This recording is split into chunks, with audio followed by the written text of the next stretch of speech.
I hope all are feeling well. जो भी जाओगे बढ़िया होंगे। और इस वीडियो में हम लोग क्लास 11th बिहार बोर्ड का JBS हॉल्डेन, जिनका पूरा नाम है जॉन बॉर्डेन सेडरसन हेल्डेन, इनकी जो जन्म हुआ था 1892 में और उनकी मृत्यु 1964 में हुआ था। तो इस चैप्टर को हम लोग हिंदी सारांश के बारे में यहाँ पे देखेंगे, आखिर ये चैप्टर कहता क्या है। तो सबसे पहले वैज्ञानिक दृष्टिकोण सारांश अगर बात करें तो इनका नाम है JBS हॉल्डेन, और लेखक के बारे में JBS हॉल्डेन का वैज्ञानिक दृष्टिकोण बात करें तो जॉन बॉर्डेन सेडरसन हॉल्डेन JBS हॉल्डेन एक बहुमुखी प्रतिभा के धनी थे।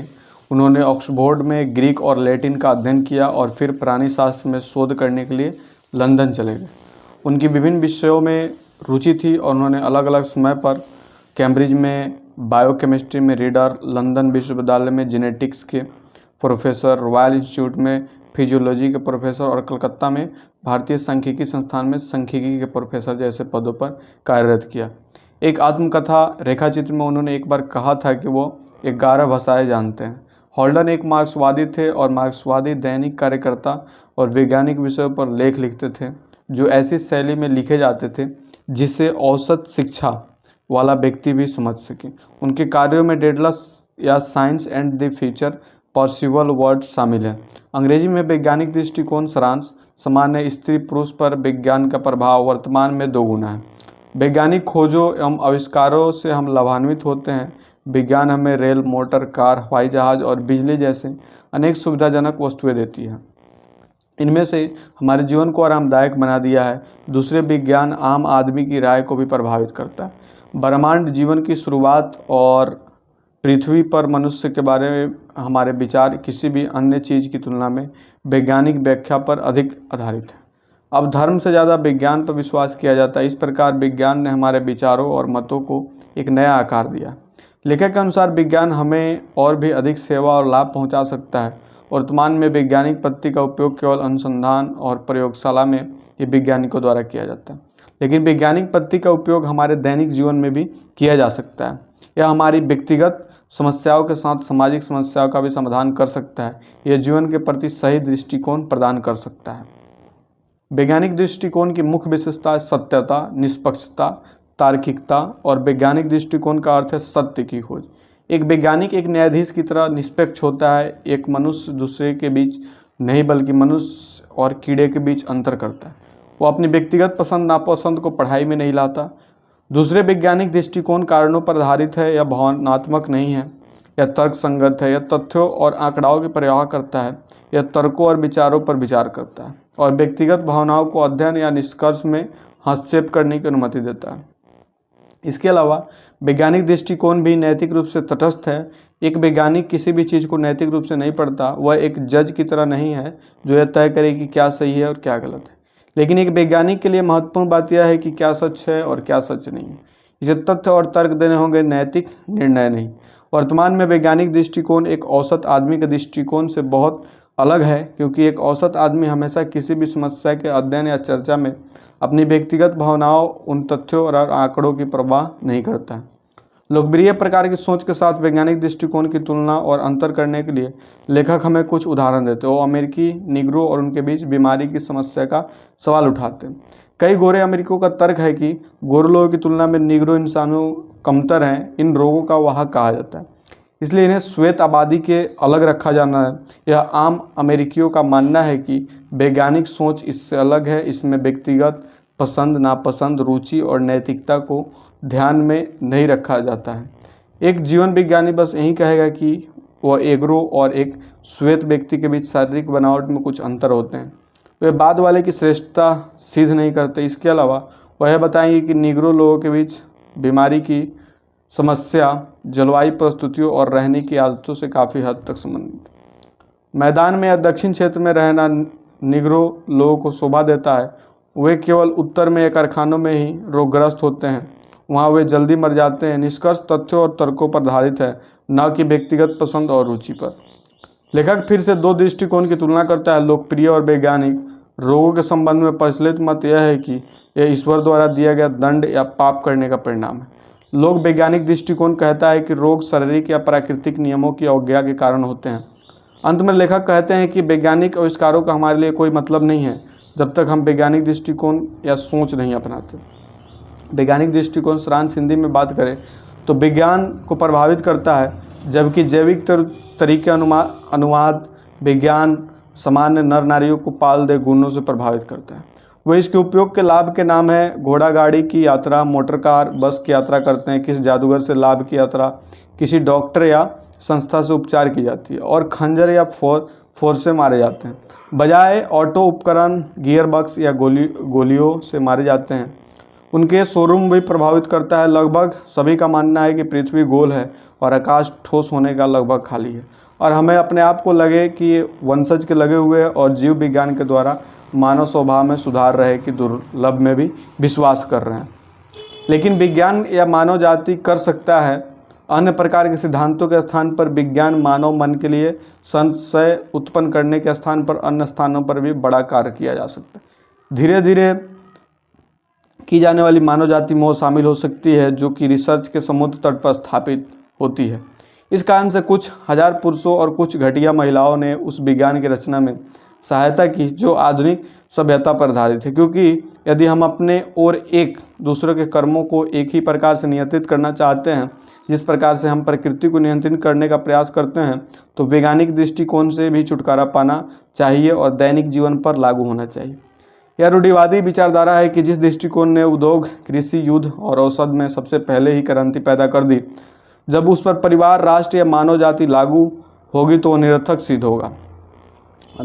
दुर्भाग्यवश इस तथ्य के बढ़ते हुए बोध के कई पाखंडियों के लिए मार्ग प्रशस्त किया है, जो सामाजिक विज्ञान में अपने मन पसंद सिद्धांतों को वैज्ञानिक उपदेशों का प्रचार कर रहे हैं। उनके मुख से विज्ञान हमें लगातार कह रहा है कि जब तक हम तंबाकू ताकत ना छोड़ेंगे, परिवार योजना ना करेंगे या समाप्त ना करेंगे आदि, हमारा विनाश हो जाएगा। मेरा उद्देश्य किसी वैज्ञानिक सिद्धांत का समर्थन करना नहीं है, बल्कि केवल वैज्ञानिक दृष्टिकोण है। उस दृष्टिकोण की विशेषता क्या है? प्रथम तो यह है कि वह सत्य होने का प्रयास करता है और इसलिए अध्यापक बनने का, और एक कानूनी दृष्टि से कहीं भी आगे ले जाया जाता है। एक अच्छे न्यायाधीश M.I. जॉन स्मिथ और मिमचोंग सिंह ने अधिकारी बनने का प्रयास किया। एक अच्छा वैज्ञानिक M. जॉन स्मिथ टेपवर्म और सौरमंडल के बीच सहायक होंगे। वह टेपवर्म के प्रति अपनी नैसर्गिक घृणा को छोड़ देता है, जिससे उसे अवकाश की आवश्यकता होती है ताकि उसे ध्यान से अध्ययन करने के लिए प्रेरित किया जा सके, जैसा कि किसी मूर्ति या राग को सौरमंडल को जो उसकी पूर्वज उसके कार्यों की पूजा करती है। यहाँ कम से कम उन सर्वशक्तिमान शिवकों के रूप में अबोधगम्य माना जाता था, जो इतना ऊंचा है कि मानव के समझ में आ सकते थे। इस प्रकार के दृष्टिकोण और वैज्ञानिक में गौरव और स्मारक की विचित्र भावना आती है। जो कुछ भी बताया गया है the scientific point of view JBS हेल्डन के द्वारा, उनकी बातों को यहाँ पे बताया जा रहा है, जो कई पड़ोसियों की ज़रूरतों को बहुत छोटा करता है और वो अपनी गति का पालन करते हुए कुछ सरल और बोधगम्य स्थापित करने के अनुसार कर रहे हैं। लेकिन वह स्वयं जर्मनी इंजीनियरिंग के सदस्य हैं, जबकि उसके मस्तिष्क में, उसके शरीर में कई रसायनों की दवाएं हो सकती है जिनमें से वह बहुत कम समझती है और उसका नियंत्रण से परे है। जहाँ तक सही हो सकता है, जहाँ तक यह वैज्ञानिक दृष्टिकोण सभी प्राकृतिक घटनाओं को समान भावनात्मक स्तर पर दर्शाता है। वैज्ञानिक दृष्टिकोण को हम ईश्वर का दृष्टिकोण कह सकते हैं, लेकिन धर्मों ने ईश्वर को नैतिक रूप से आचार्य माना है। वह दृष्टिकोण बहुत भिन्न है। विज्ञान का यह निश्चित नहीं कर सकता कि क्या ठीक है और क्या गलत, और ना ही उसे करना चाहिए। इसमें विभिन्न नौकरियों के लिए आवेदन शामिल हो सकते हैं, लेकिन इनमें अपना मत नहीं दिया जा सकता। अभियोजक विशेष केवल इतना ही बता सकते हैं कि सार्वजनिक रूप से जलाए जाने वाले रेस्तरां में गंदगी से बचे लोगों के अंतिम संस्कार अक्सर देखा जाता है। सार्वजनिक स्थान पर बम गिराया जाता है, लेकिन उससे किसी अन्य व्यक्ति से अधिक यह ज्ञान प्राप्त नहीं किया जाता। ये दोनों कार्य समान रूप से गलत है। विज्ञान के शत्रु संबंधी व्याख्या पर बारी बारी से बुरे विचार किए जाते हैं ताकि व्यक्तिगत विचारधारा की ओर ध्यान ना दिया जाए। दूसरी ओर ताकि वे उन नैतिक विचारधाराओं में हस्तक्षेप ना कर सके। रहना उनका कोई मूल्य नहीं है। ये दोनों आलोचनाएं सही नहीं हो सकती। आम आदमी की प्रवृत्ति सदा मामले के सांस्कृतिक और नैतिक पक्ष पर विचार मैग जीवन की है, न कि नीरस प्रकार के दावे पर।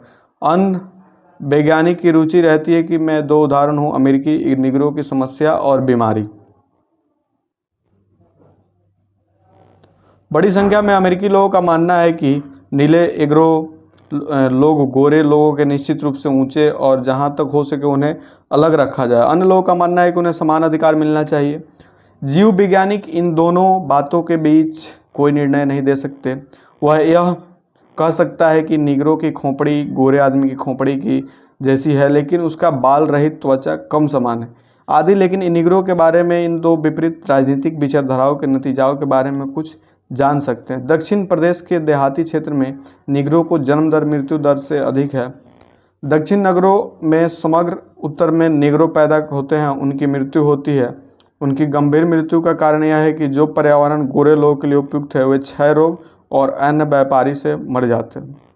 तो यदि आप बीमारी कीटाणु रखते हैं, उदाहरण के लिए यदि आप किसी नेग्रो को शार्क स्टोर आदि से बाहर दिखाते हैं तो या कभी उसे पीटकर स्मोक गोरे के संपर्क में आने या ड्रॉ दे देते हैं तो आप उसे वापस किसी सिक्के के सांचे में भाग दोगे जहां तक वह स्वस्थ रहता है और परिवार से तेज़ी से आता है। प्रवर्धित कर निगरों की भावी समस्या के लिए समस्या उत्पन्न होती है, लेकिन यदि आप उनकी मित्रता का हाथ स्टॉक करते हैं तो आप उसे औषधि कर देते हैं। इसके अतिरिक्त आप समुदाय में रोग संबंधी भंडारों का भंडार स्थापित करते हैं। ये परिणाम तब प्राप्त होता है जब हमारे कार्य वैज्ञानिक विचारों की प्रस्तुति या तो कठोर भावनाओं या गलत सिद्धांतों के निर्देश होते हैं। अमेरिकी गृह युद्ध का मुख्य जैविक प्रभाव निगरों की मृत्यु दर की शुरुआत और जन्म दर का गिरना इतना भारी था कि 1910 और 1920 के बीच अमेरिका में निगरों का लोकतंत्र एक दशक से भी अधिक समय तक बढ़ा। इस प्रकार के रिपोर्ट निगरों ने अपनी संख्या गृह युद्ध में मरने वालों की सूची की कहीं अधिक दर्ज की थी। यदि कल दक्षिण राज्य में ईसाई समुदाय के लोग लेकिन गोरों को नहीं उत्कृष्ट आर्किटेक्चर और जन्म शिक्षा से आसानी से प्राप्त किया जा सकता तो संभव है कि निगरों की जनसंख्या कम हो जाएगी। मेरा विश्वास है कि कई अन्य राजनीतिक प्रश्न हैं, नेशनल और इंटरनेशनल अन्य हल इस प्रकार से शास्त्रीय पर विचार करके किया जा सकता है। विक्रेताओं की संभावना के प्रति हमारे विचार और भी कम सुझाव हैं। ईसाई या आध्यात्मिक उपचार करने वालों के बारे में नहीं कर रहा हूँ, बल्कि सामान्य नर नारियों की बात कर रहा हूँ। आधुनिक और औषधि के नतीजे बल्कि विचारधाराओं के व्यवसाय के कुछ भाग के बारे में कुछ धारणा है। हमें स्वयं को या हमारे दोस्तों का जब कोई खतरनाक बीमारी होती है तो बहुत अधिक मनोवेग पैदा हो जाता है। जब हम किसी विषय के बारे में सोचते हैं तो हम उसके बारे में अनुशासन की आवश्यकता का अनुभव करते हैं और हम उसकी परवाह नहीं करते। हमारी धारणाएं विवेकपूर्ण हैं। इसी के पहले सिरलेख के बारे में यह माना जाता है कि यह किसी देवता, उस व्यक्ति या परिवार का या संपूर्ण समुदाय का पाप का दंड है। जीएसए का दृष्टिकोण नहीं था। जब एक आदमी ने जो अंधेरा पैदा हुआ उसके बारे में पूछा, पिताजी ने कहा था, इस आदमी ने कहा या उसकी माँ बाप ने कहा कि यह अंधेरा पैदा हुआ था। उन्होंने उत्तर दिया, न तो इस आदमी ने पाप किया था न इसके माँ बाप ने, बल्कि इसलिए कि ईश्वर की माया वो प्रकट हो सकती है। वह वैज्ञानिक दृष्टिकोण से अलग है जो रोग को प्राकृतिक नियमों का लक्षण बताता है, जिसका उपचार रोकथाम के लिए तब किया जा सकता है जब शोध द्वारा नियम के बारे में कार्य के रूप में स्पष्ट रूप से पता लगाया जाएगा। बहुत से धार्मिक लोगों का अब भी वही दृष्टिकोण है जिसका ईसा ने विरोध किया था और जो स्वयं मानते हैं वह धार्मिक लोग श्रेष्ठ नहीं हैं। कई लोगों का मानना है कि भूस्खलन की वजह से प्राकृतिक बाधित हो सकती है। मेरे विचार में प्रकृति की ओर जाने का पहला कदम कपड़े उतारना होगा।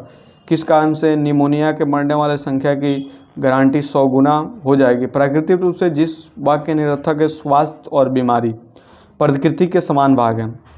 सभ्यता के कुछ लक्षण स्वास्थ्य के लिए खराब है, लेकिन इसके बावजूद जो आंकड़े उपलब्ध हैं उनमें स्पष्ट है सभ्यता के लोग, असमरा लोग अधिक समय तक जीवित रहते हैं। इसका सबसे बड़ा कारण जल स्मारक बिल्डरों का स्वामित्व और सार्वजनिक संपत्ति है जिसका स्वास्थ्य खराब है। इसके कारण अल्प पोषण लगभग समाप्त हो गया है। आज चिकित्सा विज्ञान अब भी रोबोट है, लेकिन उसने परिणामों को व्यवहार में लागू करने का कठिन से कठिन होता जा रहा है। 2-3 गोलियां लेकर निश्चित समय तक पूरा स्वास्थ्य पुनः प्राप्त कर सकता है, लेकिन यह बात समझ में नहीं आ रही है कि कभी कभी नहीं बताया जाता है कि उनका शरीर बिल्कुल वैसा ही है जैसे मधुमेह के मरीज बिना इंसुलिन के कोई काम नहीं कर पाता है। दवा को युद्ध या नैतिक समक्ष बनाया जा सकता है। कुछ लोगों के लिए यह अब भी है। कुछ समय पहले मैं कोलोराडो किमरेथी फ्रेंच भाषा के एक लेखक का अनुवाद कर रहा था। टैब एक शब्द समूह शत्रु ने उसे मार दिया। उसके सामने एक प्रयोगशाला विशेष संदर्भ में आया था। उसने कहा, मेरे विचार में वो संयोगवश संक्रामक रोग से मरा हुआ था। मैंने उसकी सहज दूर की। इस मामले में शत्रु जर्मन देश का था, परंतु उनका दृष्टिकोण बिल्कुल आज के वैज्ञानिक जैसा था, क्योंकि हम मांस रक्त से नहीं लड़ते बल्कि राज्य शक्ति अंधेरी शासकों और विरुद्ध युद्ध करते हैं। संत पाल के विचार में दुनिया पर अधिकांश पिशाच राज्य है। आज हमारे पास अधिक ज्ञान है और हम सामान्य रूप से वैज्ञानिक दृष्टिकोण के बारे में जानने की मांग करते हैं, क्योंकि इसके बिना मनुष्य की शक्ति से दूसरे सिद्धांत से बहस हो रही है। इसमें यदि दोनों नहीं है, नई विवाद से इसमें शामिल हो गया है, लेकिन केवल विनाश के समय जनसाधारण अपने वास्तविक शत्रुओं के बारे में इरादे की विचार करता है। इस दुनिया ने बुरे शासक जीवाणु को लेकर शत्रु तब तक मानवजनिक वैज्ञानिक दृष्टिकोण नहीं अपनाती। इन्हें शत्रु हराना नहीं होगा। क्लास 11th बिहार बोर्ड का the scientific point of view जेवीएस हेल्डन जी, इनका जो हिंदी समरी है इस वीडियो में पूरा बताएगा। आपको कैसा लगा कमेंट करके बताएंगे। जल्दी मिलते हैं नेक्स्ट वीडियो में, तब तक के लिए बाय बाय।